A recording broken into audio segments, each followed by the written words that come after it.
Hi everyone, स्वागत है आपका अपने यूट्यूब चैनल पर। अगर आप सीटेट 2026 की तैयारी कर रहे हैं तो ईवीएस यानी कि पर्यावरण अध्ययन में 30 में से 30 नंबर पक्के करना चाहते हैं तो ये वीडियो आपके लिए बहुत ही इम्पोर्टेंट है। आज की इस वीडियो में हम एनसीईआरटी क्लास 3 से लेकर 5 तक का निचोड़ लेकर आए हैं। टॉप 100 सुपर इम्पोर्टेंट जो वन लाइनर्स है वो है, इसमें वे पॉइंट्स है जो सीटेट हर साल पूछता है, चाहे वो स्लोथ हो या फिर पश्मीना शॉल की बात हो, झूम खेती हो या फिर लद्दाख के घरों की, तो सब कुछ आज हम एक ही वीडियो में कवर करने वाले हैं। तो नोटबुक और पेन निकाल लीजिए, वीडियो को बिना स्किप किए पूरा देखिएगा क्योंकि हर एक पॉइंट आपकी परीक्षा के लिए एक नंबर पक्का कर सकता है। चलिए बिना किसी देरी के शुरू करते हैं आज की धमाकेदार क्लास। पढ़ेंगे सीटेट 2026 की लेवल 1 जो पेपर पहला है, उसमें जो ईवीएस का भाग है उसमें उसके लिए मोस्ट इम्पोर्टेंट वन लाइनर्स है वो पढ़ेंगे। इसमें 6 मुख्य थीम की बात चलेगी। एक तो परिवार और मित्र, भोजन, आवास, जल, यात्रा और जो चीज़ें हम बनाते हैं और करते हैं, ये थीम पर आधारित रहने वाले क्वेश्चंस, मतलब क्वेश्चन नहीं वन लाइनर है। तो हम शुरू करते हैं पहले से। पहला है हमारा मुख्य जानवर और पक्षियों से रिलेटेड ये थीम है, इससे रिलेटेड देखते हैं। पहला है हमारा स्लॉथ। स्लॉथ की बात करें तो एक भालू जैसा एक दिखता है और दिन में लगभग 17 घंटे पेड़ से उल्टा लटक कर सोता है। ये क्वेश्चंस कई बार सीटेट में सीधा सीधा पूछा जाता है, निम्न में से कौन सा कथन सत्य है, ऐसा कुछ। तो दिन में लगभग कितने 17 घंटे सोता है। कौन है? स्लॉथ। सबसे आलसी जानवर है, लगभग 40 वर्ष के जीवन काल में लगभग 8 पेड़ों पर ही बदलता है। यानी कि वो क्या करता है, जिस पेड़ पे रहता है उस पेड़ पे उल्टा लटकता है और दिन में 2-3 घंटे उस पेड़ के जो पत्ते खाता है वो सो जाता है और 17 घंटे तक सोता है वो। नेक्स्ट है हमारा बाघ यानी कि टाइगर। अंधेरे में मनुष्य से 6 गुना बेहतर देख सकता है। वेरी इंपॉर्टेंट है, याद रखना। 6 गुना, कितना? 6 गुना बेहतर देख सकता है। और इसकी मूछें हवा में हुए कंपन को भांप लेती हैं। वेरी इंपॉर्टेंट है, ये सीधी लाइन पूछी जा सकती है कि बाघ के बारे में। तो बाघ की मूछें है जो हवा में जो कंपन होती है उसको भांप लेती है और बाघ हमसे 6 गुना अधिक बेहतर रूप से देख सकते हैं। नेक्स्ट जानवर की बात करें तो हमारा है हाथी। कौन सा है? हाथी या एलिफेंट। एक बड़ा हाथी एक दिन में 100 किलो से अधिक पत्ते और झाड़ियाँ खा सकता है और ये केवल 2 से 4 घंटे तक ही सोता है। हाथी है वो कितना किलो खाता है? तो 100 किलो खाता है। कितना? 100 किलो। वेरी इंपॉर्टेंट है। अब हाथियों के झुंड की बात करें तो झुंड की नेता सबसे बुजुर्ग हाथी नहीं होती है। झुंड की नेता कौन होती है? सबसे बुजुर्ग हाथी। वेरी इंपॉर्टेंट पॉइंट है, आपको इसको नोटबुक में इसको लिख दीजिए। और जो झुंड और केवल हथिनियाँ और बच्चे होते हैं 14-15 साल तक।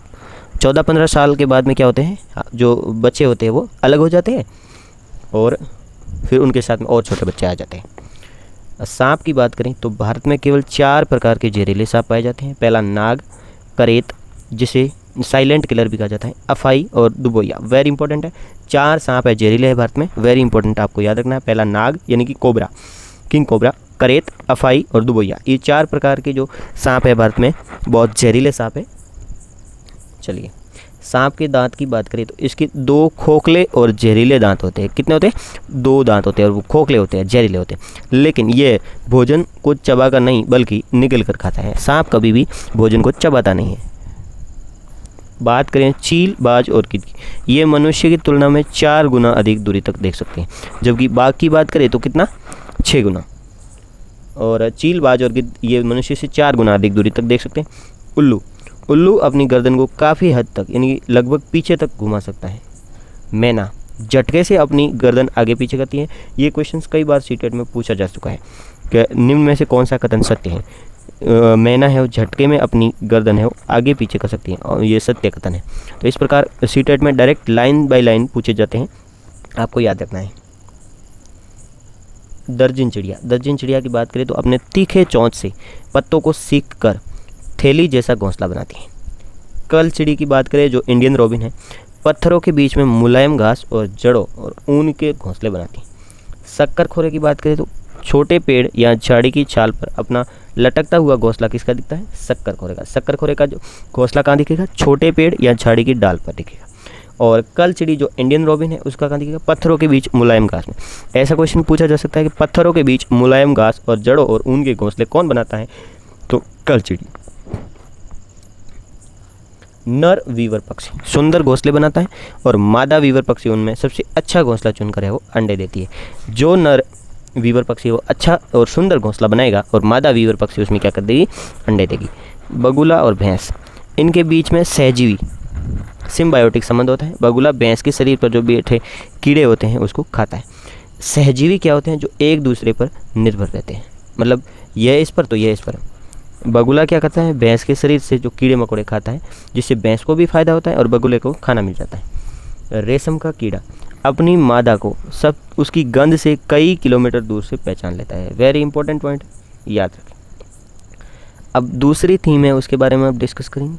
दूसरी थीम का नाम है पेड़ पौधे और वनस्पति, प्लांट्स एंड ट्रीज के बारे में है। चलिए, पहला प्लांट्स है रेगिस्तानी ओक, जिसे डेजर्ट ओक भी कहा जाता है। ऑस्ट्रेलिया में पाया जाता है। कहाँ पाया जाता है? ऑस्ट्रेलिया में। और इसकी जड़ें बहुत ही गहरी होती हैं और ये अपने तने में पानी संचित करता है। कहाँ करता है? तने में। नेक्स्ट है हमारा नेपेंथेंस या फिर घटपर्णी, शिकारी पौधा है। वेरी इंपॉर्टेंट है। शिकारी पौधा कौन सा है? नेपेंथेंस या फिर घटपर्णी, जो मेढक, कीड़े मकोड़े और चूहों को फंसाकर खा जाता है। भारत के मेघालय राज्य में पाया जाता है। क्वेश्चन आ सकता है आपके कि भारत में घटपर्णी या शिकारी पौधा किस राज्य में पाया जाता है? तो मेघालय में। वेरी इंपॉर्टेंट है। खेजड़ी वृक्ष राजस्थान के जोधपुर में खेजड़ली गांव में पाया जाता है। उसमें बहुत कम पानी की आवश्यकता होती है और इसकी लकड़ी को कीड़ा नहीं लगता है। इसकी जड़ें हैं वो बहुत अंदर तक होती हैं।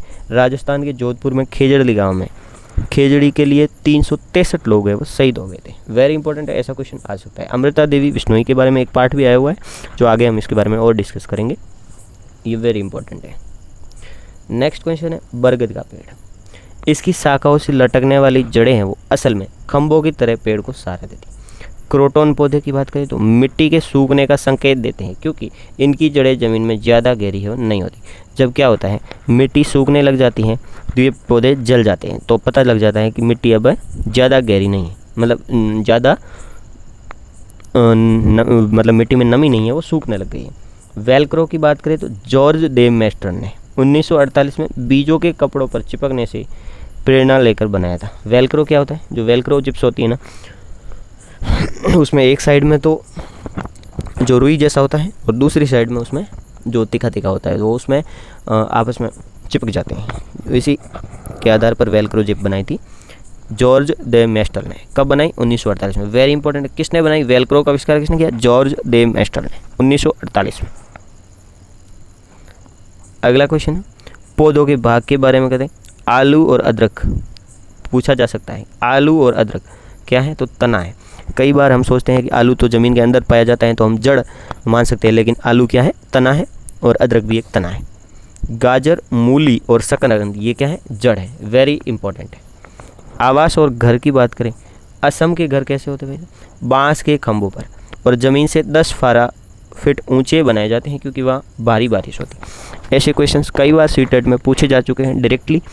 तो मोस्ट इम्पोर्टेंट जो सीटेट का मटेरियल है, उसका जो एनसीईआरटी का 3 to 5 क्लास का, उसका निचोड़ हम ला चुके हैं आपके सामने। आप यहीं से पढ़कर पूरे 30 में से 30, मतलब 15 क्वेश्चंस जो पेडागोजी के हैं वो अलग, उसके बाद में जो 15 क्वेश्चंस का जो मटेरियल है उसमें आपके पूरे में से पूरे आ सकते हैं, अगर आप वीडियो को देखते हैं पूरा। तो लद्दाख के घरों की बात करें तो पत्थरों से बने होते हैं। 2 मंजिला घर, निचली मंजिल पर खिड़की नहीं होती। वेरी इंपॉर्टेंट, निचली मंजिल पर खिड़की नहीं होती। इनका उपयोग जानवरों और सामान के लिए किया जाता है।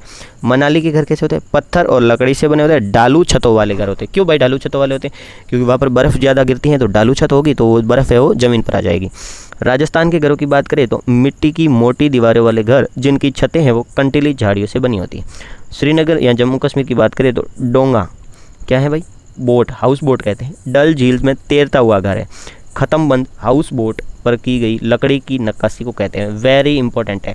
ख़त्म बंद किसको कहते हैं? ख़त्म बंद किसको कहते हैं? तो हाउस बोट पर की गई लकड़ी की नक्काशी को ख़त्म बंद कहते हैं। इग्लू की बात करें, इग्लू एस्किमो जनजाति द्वारा बर्फ़ के इलाकों में बनाया जाता है। किससे बनाया जाता है? बर्फ़ से। और कैसा होता है? गुबंद आकार का, गुबंद आकार।